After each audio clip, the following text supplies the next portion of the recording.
আসসালামু আলাইকুম। রাস্তাঘাটে আমরা প্রায় দেখি যে কিছু মোটরসাইকেল, কিছু লোকাল বাস আর কিছু অটো দেখবেন যে সাই করে সাপের মতো এদিক ওদিক করে যেদিক দিয়ে ফাঁকা পায় সেদিক দিয়ে তারা দ্রুত গতিতে চলে যায় আর কি। সো এর পিছনে বহুত গবেষণা করে আমার এই ক্ষুদ্র জ্ঞানের ২ টা লজিক বের করতে পেরেছি আমি। খুবই গুরুত্বপূর্ণ বিষয়।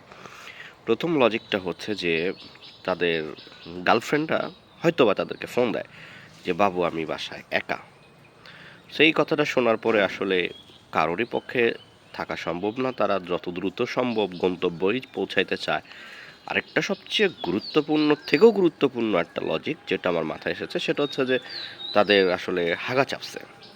প্রচণ্ড পরিমাণের হাগা চাপছে। হাগা চাপার ফলে যেটা হচ্ছে সেটা রাস্তাঘাটে কাপড় নষ্ট করার তো কোনো মানেই হয় না। আর নিজের বাথরুম হচ্ছে যে মানে পৃথিবীর অন্যতম আরামদায়ক স্থানগুলোর মধ্যে একটি নিজের বাথরুম, নিজের কমোড।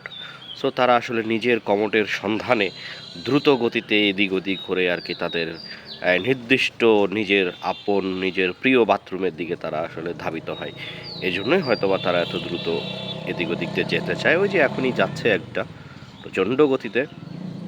সো এই হচ্ছে কথা। সো আপনারা সবকিছু নেগেটিভলি নিবেন না।